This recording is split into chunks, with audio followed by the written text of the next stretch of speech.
tardes.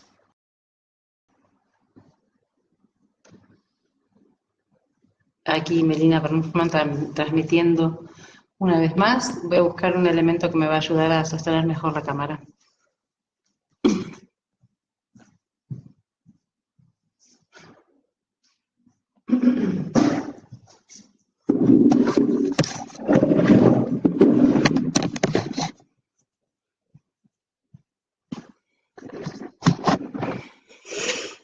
Bien.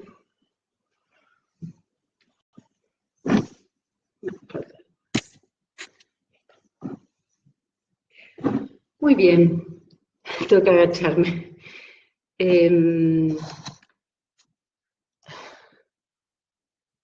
Gracias por estar ahí.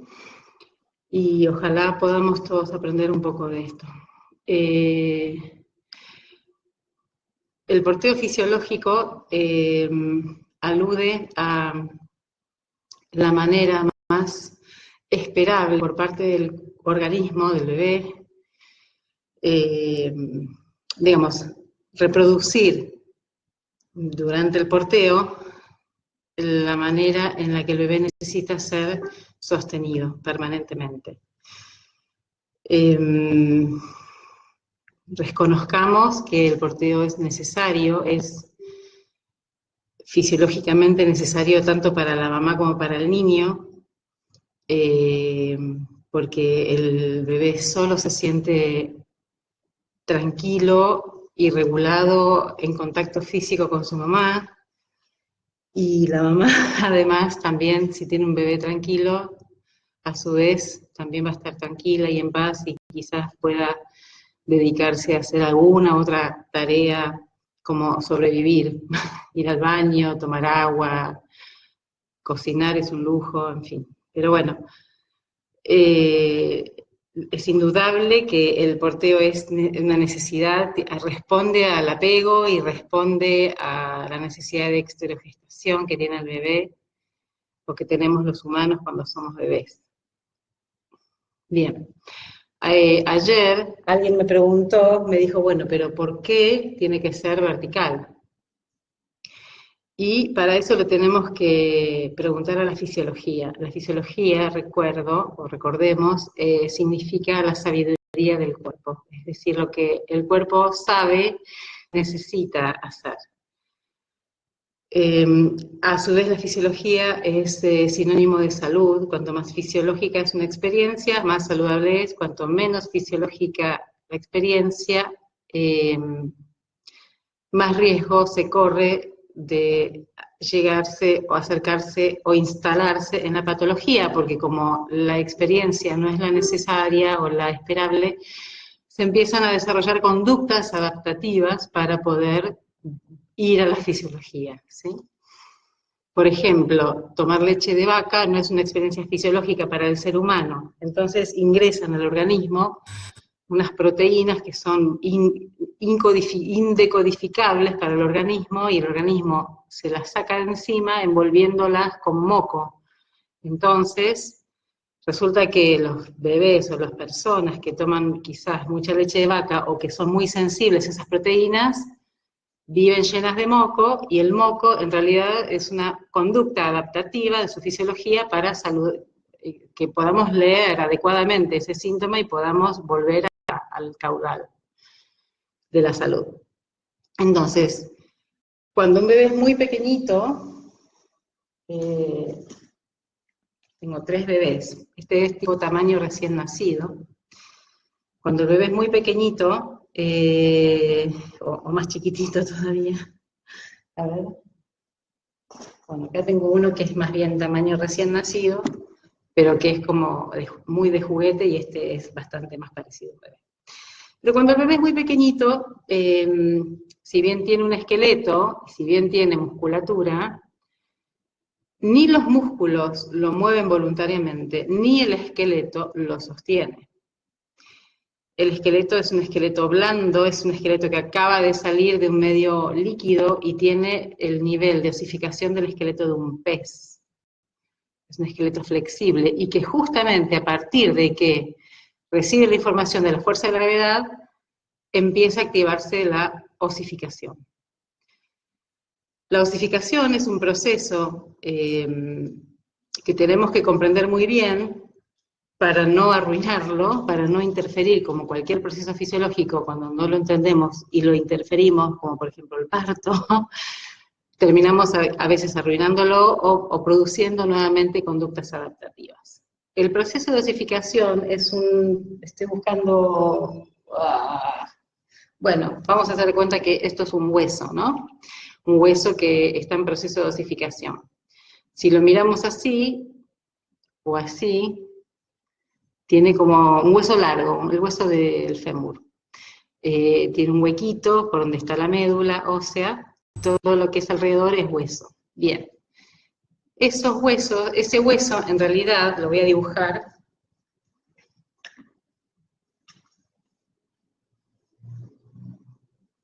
Se ve. Está formado a su vez, no es exactamente así, pero lo voy a explicar así para que se entienda un poco mejor. Está formado por trabéculas, que son como conductos, en donde apenas el organismo entra en contacto con la fuerza de gravedad, el organismo entiende que ahí tiene que ir el calcio. Es decir, se tiene que osificar porque justamente el hueso está recibiendo la información de que hay peso para sostener. Entonces, y otra cosa que pasa con las trabéculas es que tienen la información de que tienen que colocar el calcio de determinada manera y organizándolo de determinada manera. Pero, es decir, que hay áreas, por ejemplo, voy a mostrar una pelvis.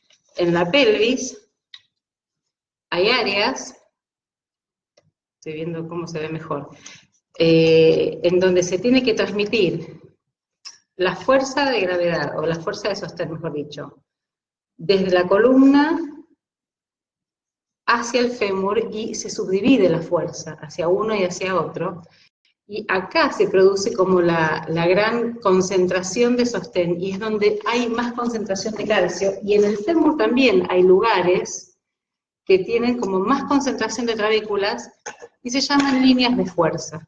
Y esas líneas de fuerza ya existen en el organismo antes de ser verticales, porque es como si nuestro esqueleto supiera que vamos a terminar siendo seres verticales.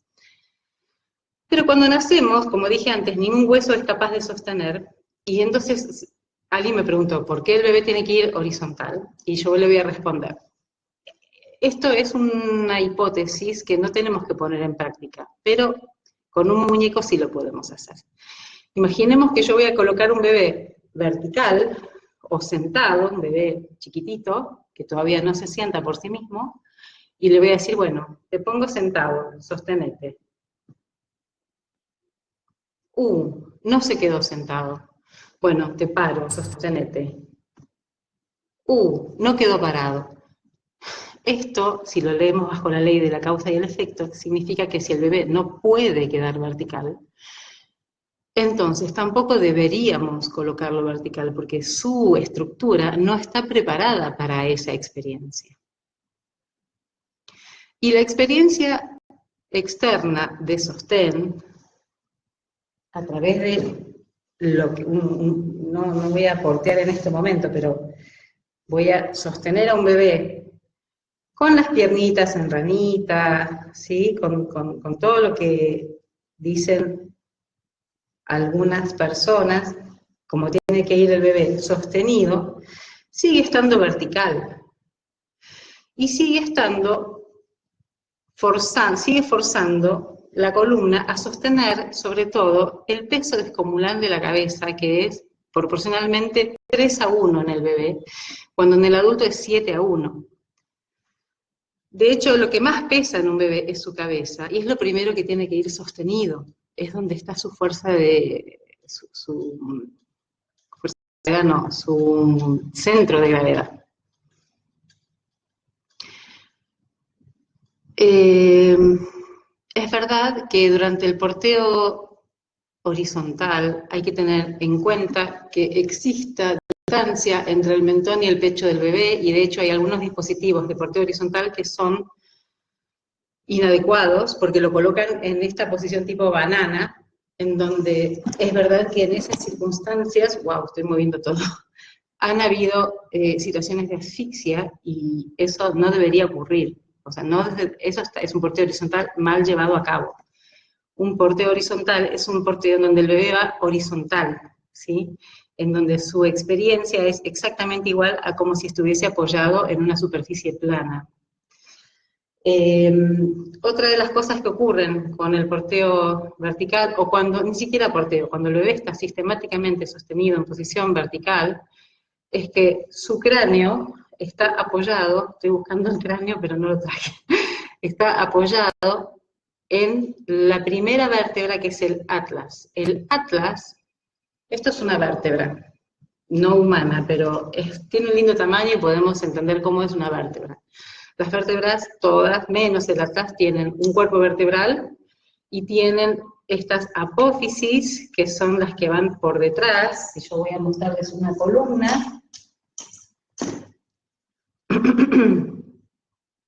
de perfil, lo que vemos, esta es la columna de una persona que mira para allá. Lo que vemos son los cuerpos vertebrales, por delante es lo que es la columna real de sostén, pero por atrás vemos sus apófisis, ¿sí? Que son todas estas sobresaliencias. Vuelvo a mostrar la vértebra. Apófisis transversas y apófisis, esta es la espinosa que es una sola, esta, y estas son las dos transversas. El atlas está compuesto por solamente las apófisis y ni siquiera tiene espinosa, y tampoco tiene cuerpo vertebral, o sea que es esto, es un agujero y encima tiene esta forma donde va apoyado el cráneo, así, directamente. Y de hecho, debajo del atlas hay otra vértebra que se llama axis, y el axis tiene un pedacito de su vértebra, un pedúnculo, que hace este movimiento. Si se queda quieto, el axis en latín quiere decir eje, y hace este movimiento, el atlas, sobre el axis, en donde se produce la rotación, ¿sí? Cuando yo estoy haciendo así, es que está el atlas rotando sobre el axis y rotando la cabeza. Bien. Pero el atlas no está osificado para sostener el peso de semejante cabeza. Es un hueso todavía muy poco osificado, muy poca densidad, y muchas veces el peso de la cabeza sistemático sobre el atlas lo que hace es desplazarlo, y el atlas se luxa con facilidad. De esta manera, la cabeza a veces empieza a comprimir el nervio vago, que es uno de los nervios, es el nervio en realidad, que regula prácticamente todo el organismo a nivel digestivo y en otros aspectos también, emocional. Bueno, está íntimamente ligado. Vieron que cuando uno tiene miedo se caga, y es porque está ligado lo digestivo con lo emocional. Entonces, cuando empieza a comprimir el nervio vago, a veces puede disfuncionalizar una rama del nervio vago que se ocupa del esfínter esofágico inferior y del píloro, del funcionamiento del píloro. Entonces podemos encontrarnos con bebés que desarrollan reflujo, ¿sí? Y a lo mejor tiene que ver con una posición forzada de la cabeza sobre el atlas que lo desplaza y termina comprimiendo alguno de los dos o los dos nervios vagos, pues son pares.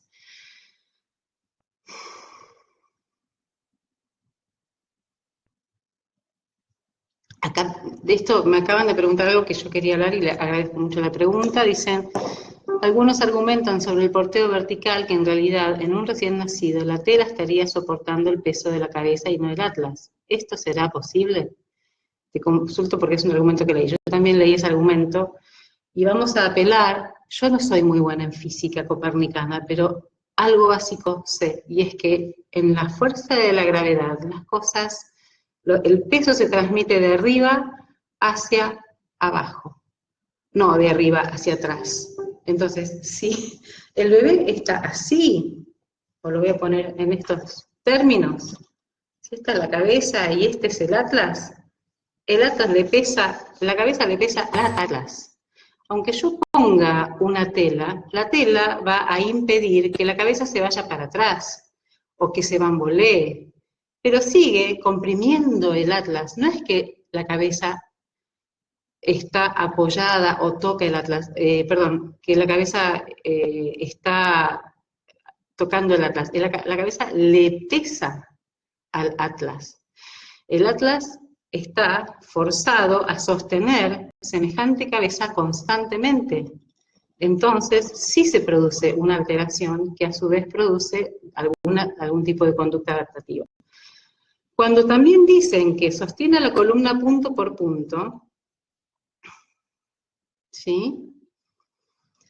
Eso es imposible, porque para sostener vértebra por vértebra deberíamos poner como un estantecito entre una vértebra y la otra, porque la transmisión sigue siendo vertical.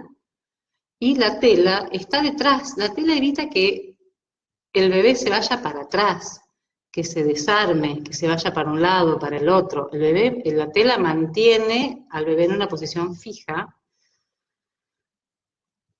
pero, bueno, ahí están respondiéndose.